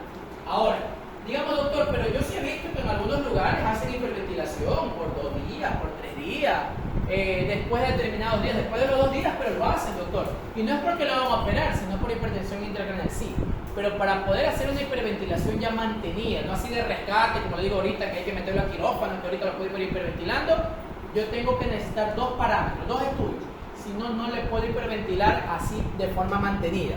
El que yo hago de rescate, porque ya me dijeron que tiene quirófano y está aumentando la presión intracraneal, yo no necesito nada. Yo lo hiperventilo, le aumento la frecuencia respiratoria y cuando llega al quirófano, el neurocirujano abre, saca el hematoma y le salvamos la vida a todos. Juntos le salvamos la vida al paciente. Pero si yo ya lo voy a hacer de forma ordenada, organizada, de modo si no se va a operar, yo necesito estudios que me digan que la presión de perfusión, o sea que la sangre que le llega al cerebro está normal. Porque si está disminuida, yo no le puedo hacer ese estudio. Y esos son dos estudios. Entonces, la hiperventilación de rescate, de emergencia, no necesita nada. Pero una hiperventilación de forma mantenida necesita tener dos estudios. Uno de los dos, presión tisular de oxígeno o saturación del golfo de la yugular. ¿Qué es la presión tisular de oxígeno? Que me diga cuánto oxígeno tiene el cerebro. Entonces me da un parámetro, que no vamos a poner ahorita a aprender números, ya muchos números tienen ahí, me da un parámetro y si ese parámetro está normal, yo lo sigo hiperventilando. Si me dice el parámetro comienza a bajar, le paro la hiperventilación. O si de entrada el parámetro del oxígeno en el cerebro está disminuido, no le puedo colocar porque está disminuido y con la hiperventilación se lo voy a incluir más. ¿Entiendes? Eso es presión tisular de oxígeno, es medir cuánto oxígeno tiene el cerebro. La saturación del golfo de la yugular es menos impreciso porque mide el oxígeno cerebral pero en el golfo de la yugular. Y recuerde usted que del golfo de la yugular no solamente va sangre al cerebro, va sangre a otro lado. Pero bueno, también me sirve lo mismo. Entonces yo veo la saturación del golfo de la yugular que me da un parámetro determinado. Si el valor de sangre, el valor de saturación o de saturación del golfo de sangre que está ahí, me dice que es normal, yo lo puedo hiperventilar. Pero si me dice que está disminuido, cuando lo hiperventile me va a hacer isquemia. Entonces no lo puedo hacer. Entonces, en resumen, les vuelvo a decir, cuando yo hago hiperventilación de rescate, se llama eso, hiperventilación de urgencia, el paciente entró ahorita en hipertensión intracraneal, ya lo voy a llevar a quirófano, pero yo veo que los tiempos se me van a retrasar y tengo miedo que aumente la presión intracraneal y que cuando llegue a quirófano y esté en amigdalina y esté muerto, yo puedo hiperventilarlo. ¿Qué voy a pedir para yo hiperventilarlo? ¿Qué estudios necesito para poder hiperventilarlo? Absolutamente nada. Es algo de rescate, se llama de rescate. Pero en cambio, si yo ya lo voy a hacer de forma mantenida para hacer que el paciente mejore, porque todos estos parámetros no me han ayudado y no hay nada neuroquirúrgico que yo pueda ofrecerle a mi paciente, entonces ahí yo se le puedo hacer hiperventilación de mantenimiento, de hiperventilación en cama, en la cama del paciente. Yo necesito presión tisular de oxígeno o saturación del golfo de la yugular. No los dos, uno de los dos. ¿Cuál es mejor? La presión tisular de oxígeno porque está en el cerebro mismo. La saturación del golfo de la yugular está en el golfo de la yugular. Pero bueno, a resumidas cuentas, los dos me sirven. ¿Ya? Luego pasamos nosotros al coma barbitúrico, que es provocarle un coma al paciente. Sedarlo lo más posible, que el paciente entre en algo que farmacológicamente se considera como una especie de muerte encefálica, pero es farmacológica porque estoy haciendo que el encéfalo trabaje nada, como que estuviera en muerte encefálica, ¿para qué? Para que el cerebro, lo poquito que tiene ahí, lo pueda consumir tranquilo, porque un cerebro que mientras más trabaja, necesita más glucosa, más oxígeno, más sodio, más bla, bla, bla. Si yo lo duermo al cerebro, como que estuviera prácticamente una muerte encefálica farmacológica, en cambio ese cerebro con lo poquito que tiene puede trabajar. Luego, ¿qué son? Barbitúricos, que ya luego conoceremos que son el abuelito de las benzodiazepinas, ¿ya? Si el paciente aún así no mejora, yo le sumo la craniectomía descompresiva. ¿En qué consiste? Apague eso. ¿En qué consiste la craniectomía descompresiva? ¿Ectomía qué significa? Sacar. ¿Qué es lo que yo hago? Recuerde usted que la herniación, ¿por qué se producía? Porque cuando el encéfalo trataba de salir, ¿qué le hacía el hueso? ¿Le dejaba salir? No le dejaba el hueso. Entonces, ¿qué yo hago? El ejemplo que yo le dije, metí un pocotón de gente, estamos aquí apretados, no podemos salir. ¿Qué hago? Rompo la pared. Y entonces ya entramos mejor, ¿verdad? Entramos mejor. Entonces, en vez de herniarse hacia debajo de la falda del cerebro, hacia el territorio o hacia el agujero occipital, como lo hace la amígdala cerebelosa, se hernia hacia el defecto craneal. Se llama craniectomía descompresiva. Nosotros le sacamos el hueso y lo dejamos sin hueso. Se queda ahí sin hueso. Luego se le cubre obviamente la piel y todo, pero usted toca aquí duro y acá toca blandito porque lo que está debajo de la piel es el cerebro. ¿Por qué? Para que no se hernie hacia espacios fisiológicos, se hernie hacia donde yo le digo, se llama herniación transcalvárea, ¿ya? Esa es la craniectomía descompresiva. Lo podemos hacer aquí, la mitad del cráneo, a veces lo hacemos aquí adelante, bifrontal, o a veces lo hacemos aquí en la fosa posterior cuando el problema es en la fosa posterior. ¿Ya? Lo que hacemos es dejarlo sin hueso. Después ya se verá. Hace tiempo, quizás ustedes han visto en otra etapa, salió en estas redes sociales un ladrón que tenía una cranitomía descompresiva. Entonces tenía este paso faltante, que le habían puesto, ¿cómo se llama? El apple, le decían el apple, como la manzanita que está mordida. ¿Ya? Entonces eso salió realmente era un ladrón, tenía una cranitomía descompresiva. Y dentro de broma y verdad, pues le habían puesto la foto de él que había robado y que le llamaban apple, ¿no? En forma de la manzanita mordida, porque así que del cráneo tiene el paso faltante. Usted ponga cranitomía descompresiva y va a haber personas que parece que no tuvieran la mitad del cerebro. No le estamos sacando el cerebro, le sacamos el hueso. Solo que luego el cerebro, como ya no tiene hipertensión intracraneal, se hunde. ¿Ya? Y eso provoca unas complicaciones que ahorita no me interesa. ¿Ya? Se llama cranectomía descompresiva. Y por último, mira que antes la cranectomía era la última, porque se suponía que era la más grave, pero no es así. La última de las últimas es la hipotermia. La hipotermia entonces es la que tiene más efectos adversos y es la más agresiva de todas.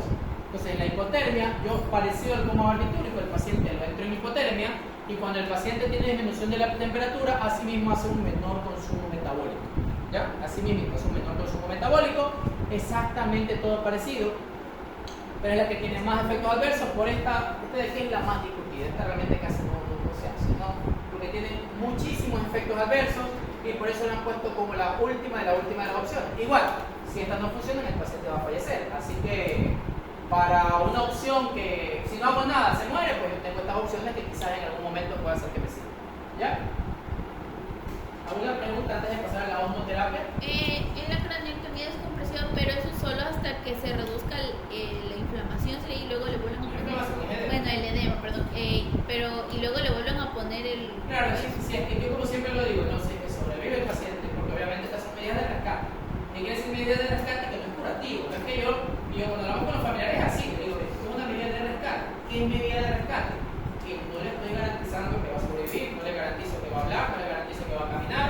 Es más, probablemente igual vaya a fallecer, pero como medida de rescate, es decir, como última opción, porque no tengo más opciones, le puedo ofrecer esto.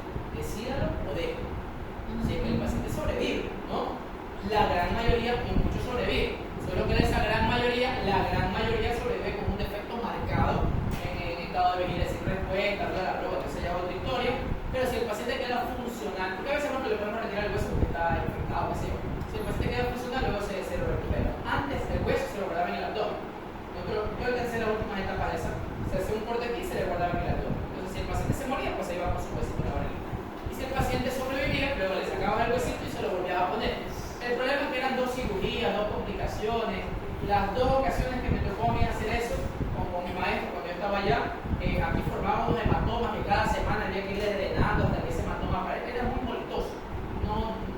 Era muy molestoso hacer eso. Entonces se le sacaba y se le volvía a poner el huesito. Ahora ya existe banco de hueso, es decir, le sacaba el hueso y lo pones en un banco de hueso. O más rápido existen mallas de titanio, existen determinados materiales. No, eso ya es otra historia, ¿ya? ¿Cuánto tiempo se ve en hipotermia? O sea, porque me imagino que debe ser la última. O sea, la hipotermia es lo último, ¿no? Y eso más lo hace UCI, que es disminuir, es ponerle la temperatura de 33 grados hacia abajo y se lo va viendo por 24 a 48 horas. Y recuerden que el tiempo depende del monitor de presión intracraneal. Porque cuando yo digo ya, listo, me sirvió, no hago más. Cuando yo tengo mi monitor de presión intracraneal que me dice entre 5 y 20 milímetros de mercurio, ¿no? Que es lo normal para un paciente con una lesión intracraneal. Lo normal es de 5 a 15, pero para hablar de hipertensión intracraneal es más de 20. Pues si tiene 19, 18, yo digo, bueno, está elevado, pero no hay hipertensión intracraneal en este tipo de pacientes. ¿Ya? O sea, se maneja solo hasta las 48 horas. Eso depende del monitor de presión intracraneal. El monitor es el que me lo dice, claro, el monitor es el que me lo dice. Recuerda que usted tiene que tener un monitor. Ahora, doctor, si no tengo un monitor, eso es un gran problema. Eso es un gran problema. ¿Qué tengo que hacer? Tomografía. Para ver cómo va la cosa, ¿no? Ahora, para terminar, hablemos de la osmoterapia. ¿Ya?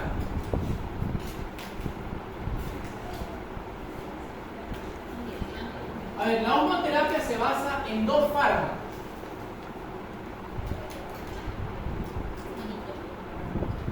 Que son, uno, el manitol. Lo que más existe es el manitol, el 20%.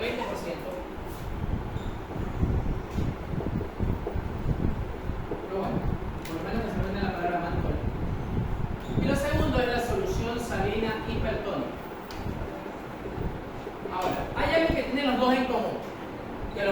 conversar. Primero, ¿cuándo yo utilizo manitol o solución salina hipertónica? Fácil. Cuando estoy seguro de que tiene hipertensión intracraneal o cuando tengo sospecha de que tiene hipertensión intracraneal. ¿Cuándo estoy seguro de que tiene hipertensión intracraneal? Cuando tiene un monitor de presión intracraneal. O cuando yo tengo sospecha, cuando tiene fenómeno de Cushing, triada de Cushing, triada de lesión bucal o triada de hipertensión endocraniana. Sospechas. O cuando yo tengo una tomografía donde me está diciendo que está desviada, ahí también yo estoy seguro si está desviada no se puede hipertensión intracraneal, o sea, no se va a desviar por uno. Entonces, pero la real seguridad le pone el monitor. Pero bueno, sin importar si es sospecha o seguro, ahí es cuando yo utilizo uno de los dos. Es decir, el manitol y la solución salina hipertónica son profilácticos. O sea, no es que el paciente tiene un hematoma chiquito, no tiene hipertensión intracraneal, le colocamos monitor, el valor está normal, o no tiene monitor, pero no tiene ninguna sintomatología en relación a hipertensión intracraneal, pero por si acaso, vamos a colocar un poquito de monitor o un poquito de solución salina hipertónica para evitar que vaya a ser hipertensión intracraneal. No, ninguno de los dos es profiláctico. Yo lo coloco solo cuando tengo hipertensión intracraneal o cuando sospecho de que tengo hipertensión intracraneal. Si no tengo ninguna de esas dos, no lo voy a colocar. ¿Estamos claros con eso? ¿Ya? Eso tenemos que dejarlo muy, muy claro. Ahora sí, vamos hablando de cada uno. Para hablar de cada uno, primero tenemos que entender el mecanismo de acción de cada uno de estos fármacos. ¿Ya? ¿Qué es el manitol? Vamos a hablar del manitol. El manitol, ustedes cuando tengan la oportunidad de ver el manitol, si ustedes desean y quieren confirmarlo, prueben el manitol. Prueben. ¿Ya? Así como usted puede probar el cloruro de sodio, el cloruro de sodio es estéril, usted lo puede probar. ¿A qué va a saber el cloruro de sodio? Va a saber. El manitol es dulce. Usted lo va a probar y es dulce, porque el manitol es un azúcar. ¿Ya? El manitol es azúcar. ¿Qué hace el azúcar? ¿Por qué el paciente diabético hace poliuria? Porque cuando supera el umbral de la glucosa se va por el túbulo renal. ¿Y qué hace la glucosa en el túbulo renal? ¿Qué comienza a dar? Agua. Y entonces, ¿qué es lo que hace con esa agua? Luego se secreta por la orina y produce poliuria. Y luego produce polidipsia, bla, bla, bla. Entonces, así mismo, el azúcar, que es el manitol, usted lo coloca por vía intravenosa y va a estar aquí el manitol. El manitol es un azúcar no difusible, es decir, del vaso no se puede ir, ahí se queda. No se puede difundir a otro espacio. Pero cuando llega al cerebro y se encuentra con las neuronitas, ¿qué les va a hacer? ¿Qué les va a quitar? Porque es azúcar, le va a quitar agua. Se les quita agua a las neuronas y por ende las va a deshidratar. Y así es como el manitol produce disminución de la presión intracraneal, porque deshidrata las neuronas. ¿Ya? Porque es un azúcar muy difuso. Y entonces, ¿qué va a hacer con toda esa agua que está trayendo de las neuronas? ¿Qué va a hacer? Se va a excretar por la orina y lo va a orinar el paciente. Por eso el paciente va a hacer poliuria. Y usted se da cuenta que el manitol está haciendo efecto, porque el paciente comienza a tener poliuria y se está sedado y hay que poner una sonda vesical para que usted vea cómo está aumentando. Y si es un viejito, imagínate hacer un globo y se fractura la vejiga, peor todavía, más fregado que el paciente. ¿Ya? Entonces, así es el mecanismo de acción. Le absorbe agua y esa agua luego es excretada por la orina. ¿Ya? Entonces, basado en este principio, usted se puede dar cuenta que no a cualquiera yo le puedo colocar manitol. Entonces yo tengo que tener previas. ¿Ya? Yo tengo que tener primero a quién no le puedo colocar manitol, o decir como que sí, tipo contraindicación.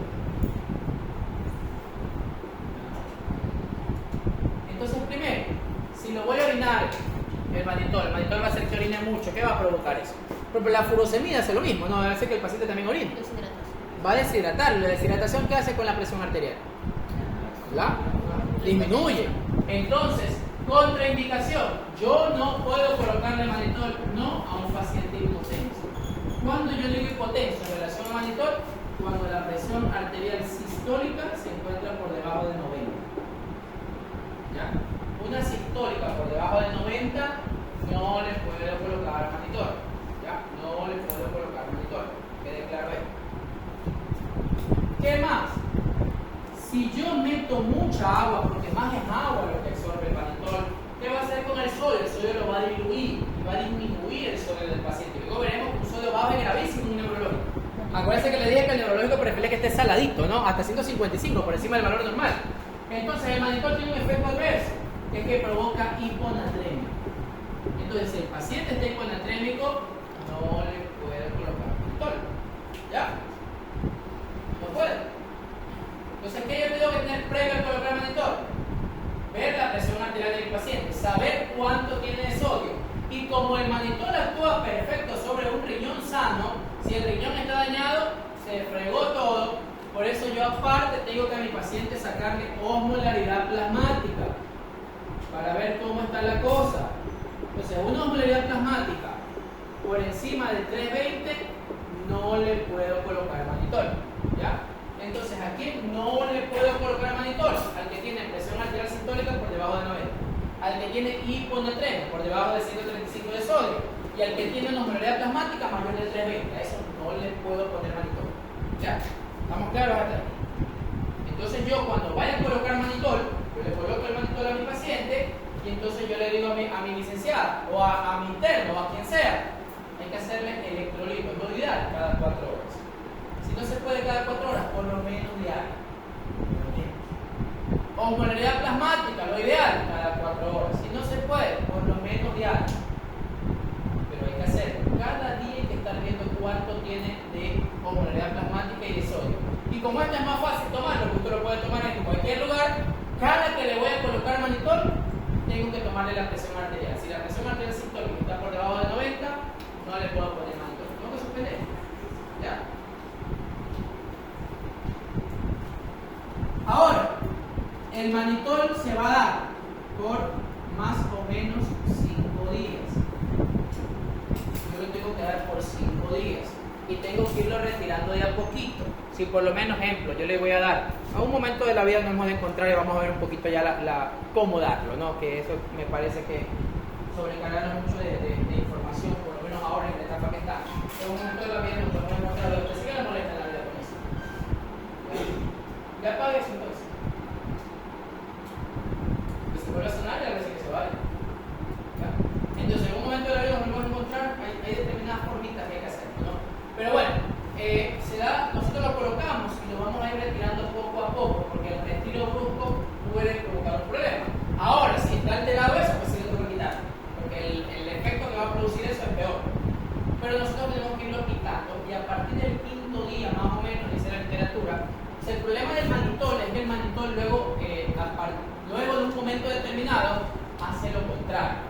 O sea, en vez de quitarle agua a la neurona, le comienza a dar agua a la neurona porque la neurona como que se acostumbra. O sea, en vez del manitol, me quitó agua. El segundo día me quitó agua. El tercer día ya conozco ese día. Igual darle agua. Al cuarto día ya le conozco dar la mitad del agua. Y al otro día no, ya te conozco, tú dame. Ya las neuronas ya se acostumbran, ya hacen el efecto osmótico inverso. En vez de que el manitol les quite agua, ellas le quitan agua a todo lo poquito que está arrastrando el manitol y aumenta el edema cerebral, se produce edema cerebral paradójico. Por eso, el manitol no es que al 6.º día ya va a haber edema cerebral paradójico, sino que la literatura dice que a partir del 5.º día existe la posibilidad de que ya inicie el proceso de edema cerebral paradójico. Por eso el manitol yo lo tengo que dar por 5 días más o menos. Entonces, si usted se quiere extender, extiéndase, pero ya sabe que el riesgo comienza a aparecer. Entonces, si usted se da cuenta, mira, el manitol es muy delicado, el manitol necesita muchas pautas y ahí viene la gran lucha. A nosotros los neuros nos encanta el manitol, nosotros a todos le ponemos manitol en relación al edema cerebral. ¿Ya? Y ahora veremos el efecto del otro, de la solución salina hipertónica, que es un poquito más amigable y por eso a los intensivistas les encanta la solución salina hipertónica. Pero el manitol tiene lo bueno que su efecto es más rápido, o sea, en ese momento ya produce deshidratación cerebral. La solución salina hipertónica hay que comenzar a hacer unos estudios que ya veremos comenzar. ¿Ya? Entonces, esto con respecto al manitol. ¿Alguna pregunta en relación al manitol? Es importante que ustedes sepan el mecanismo de acción, las contraindicaciones y los días que esté colocado, qué yo debo de hacer. Tomar presión arterial antes de cada colocación, hacerle sodio diario o lo ideal cada 4 horas y osmolaridad plasmática cada 4 horas o por lo menos una vez al día. Y que el manitol se coloca lo ideal por 5 días. Si usted lo quiere colocar por 6 días, puede ser, pero recuerda usted que la literatura dice que a partir del 5.º día ya viene la posibilidad de efecto osmótico inverso, que no se sabe cuándo será, pero a partir del 5.º día el riesgo es mayor. En ambas soluciones me imagino que igual es. El hipertónico no hemos conversado todavía. No, Pregúnteme algo del manitol. Mejorar el DBS, pero en Ninguno es para mejorar el DBS, es para disminuir la presión intracraneal, solo que este lo hace con poliuretano. Pero bueno, se va a hacer eso. Pero bueno, renal y esos parámetros lo más probable es que me salgan alterados. No lo hago. Sin duda alguna. Sí. O sea, obviamente aquí vienen los peros, ¿no? Ahí vienen los peros y todo, y casos especiales, que eso ya ustedes en el transcurso de la vida van a ver los casos especiales, los casos complicados, luego verán el hiponatrémico, pero que tiene otra complicación, el hipertónico, que es un caso muy difícil y todo. Ahorita veamos lo normal, ¿no? Ahorita veamos lo normal. Ya luego vendrán las complicaciones que en el transcurso de la vida ustedes lo van a ver. Hablemos de la solución salina hipertónica. ¿Ya? Hablemos de la solución salina hipertónica. En relación a la solución salina hipertónica, la solución salina isotónica. ¿Cuál es la solución salina isotónica? Al 0. Ah, la ISO es al 9. La ISO al 0. Nadie dijo 0.9. Voy a llegar un poco de números menos 0.9. La isotónica es al 0.9%. ¿Qué quiere decir isotónica? Que la tonicidad es igual a la de nuestro cuerpo. Ya, eso significa isotónica, ¿ya? Ahora, esta solución salina isotónica, ¿cuántos miliequivalentes de sodio tiene? 154 miliequivalentes de sodio. Perfecto. Esto es lo básico que usted tiene que saber para entender la solución salina hipertónica. ¿Qué es solución salina hipertónica? Todo lo que esté por encima de uno de estos dos valores. O sea, 0.1, perdón, 1 es hipertónica, 2 es hipertónica, 2.1, 2. Bla, bla, bla, bla. Todo lo que esté por encima de 0.9 es hipertónica. Todo lo que tenga más de 154 miliequivalentes de sodio es hipertónico. 155, 156, 157, etc. En neuro, ¿qué es lo que me sirve? En neuro me sirve la solución salina hipertónica al 3% y al 7.5%. ¿Ya? Al 3%, ¿qué me asusta? Yo hablaba de nada. Ya me alejo. ¿Ya? Al 3% y al 7.5%. Ahora, más allá de eso, va a servir. ¿Ya? Hay al 12.5, usted puede hacer el 21.5, etc. Ahora, en la vida real, no sé dónde, en algún lugar me imagino que hay, pero yo no sé dónde usted pueda comprar solución salina. Entonces usted se va acá a la fidega que está por el malecón y usted le dice, deme una solución salina 0.9 y le da 3. Pero usted le dice, deme una solución salina 3%, y le va a decir, no hay. Porque eso no sé dónde se venda, pero eso generalmente se arma, se hace. ¿Ya? Eso se crea. ¿Ya? Eso se crea. Ahora, luego veremos cómo, o lo conversaremos por lo menos. Ahora, ¿cuál es el principio de esto? Por ejemplo, la solución salina 0.9 tiene 154 miliequivalentes de sodio. Al 3%, ¿cuánto tiene? Usted hace una regla de 3. Usted dice, al 0.9 tiene 154. Al 3%, ¿cuánto tiene? Usted ya sabe, suma los extremos conocidos, pero multiplica, lo divide por el desconocido y le sale más o menos 513 miliequivalentes. ¿Ya? Lo mismo usted hace con 7.5, con 21.5, con 35, con lo que usted quiera. ¿Ya? Ahora, ¿cuál es el objetivo? ¿Qué le trato de decir yo con esto? La solución salina hipertónica es una solución que tiene mucho más sodio que el cuerpo. ¿Ya? Que tiene mucho más sodio que nuestro cuerpo. Entonces, ¿cuál es el objetivo? ¿Cuál es el mecanismo de acción? El mecanismo de acción es hipernatremiar al paciente. Así es como actúa la solución salina hipertónica. Mira que los mecanismos son acá diferentes.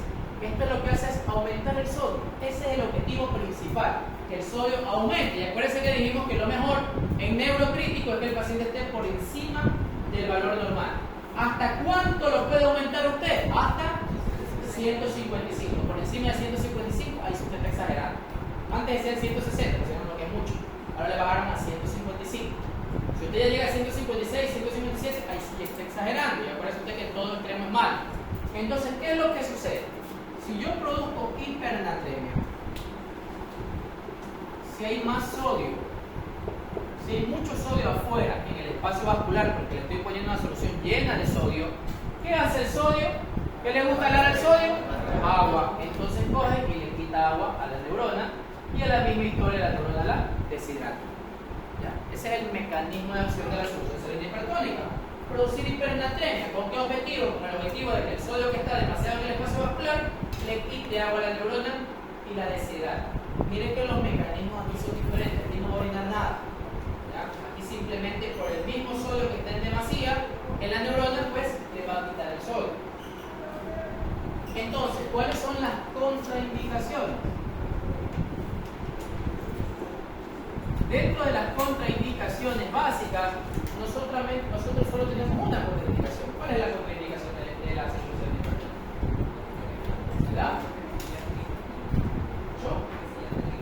La hipernatremia. O sea, hipernatremia, no cualquier hipernatremia. Un sodio por encima de 155. Esa es la única contraindicación de la solución saline hipertónica. ¿Ya? O sea, si mi paciente está hiponatrémico, ¿qué le voy a colocar? Solución saline hipertónica o manitol. Solución saline hipertónica. Y si mi paciente está hipernatrémico, ¿qué le voy a colocar? Solución saline hipertónica o manitol. Manitol. Si mi paciente está deshidratado y tiene hipertensión intracraneal, ¿qué le voy a colocar? ¿Manitol o solución saline hipertónica? Solución saline hipertónica. Recuerde usted que la solución saline hipertónica se creó, nació y apareció por el paciente deshidratado. Hidrata al paciente, para eso se creó. Solo que se dieron cuenta que el paciente que comenzaban a hidratar comenzaba a tener un menor volumen cerebral. Se dieron cuenta, también estoy en edema cerebral. Y ahí comenzaron a tener el ejercicio. ¿Ya?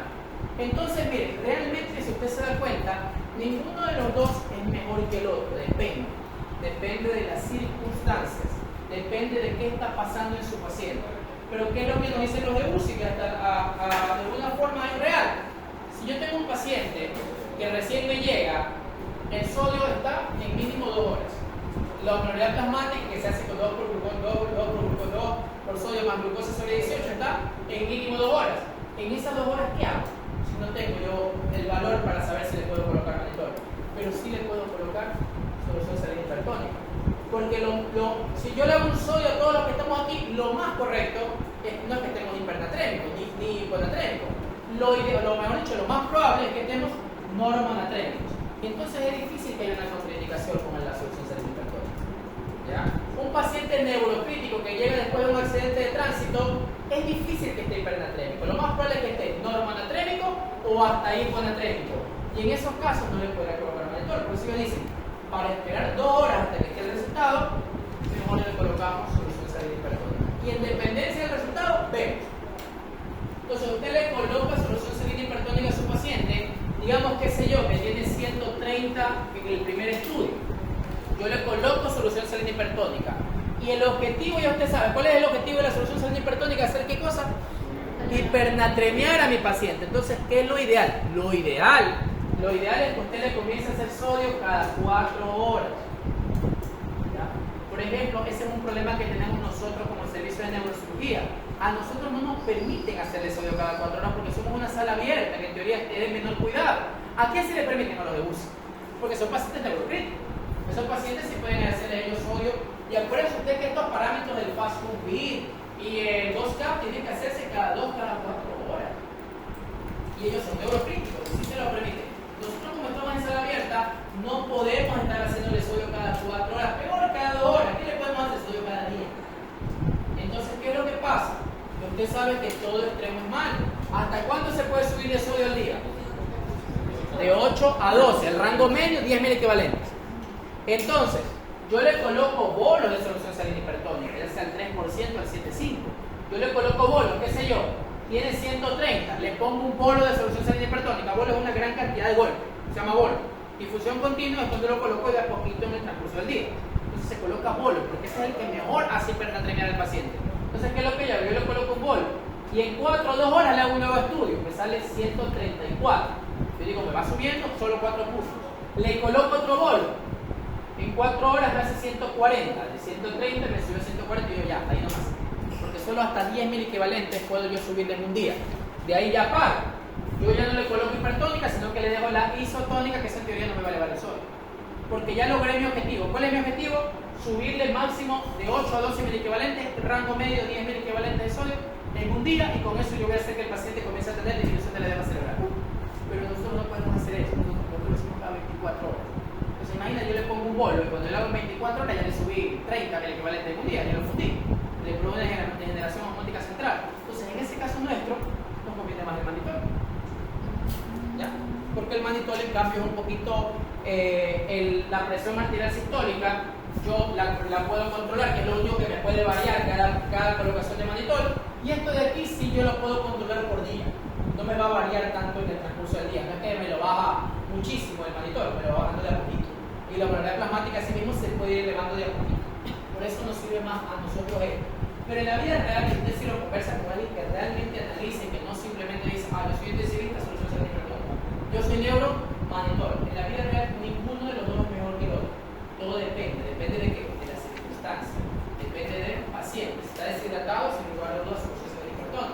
Pero si está muy hidratado, está demasiado hiperhidratado el paciente, manditorio. Si está hiponatrémico, solución salina hipertónica. Pero si está normonatrémico o hipernatrémico exagerado, manditorio. Todos extremos mal, depende.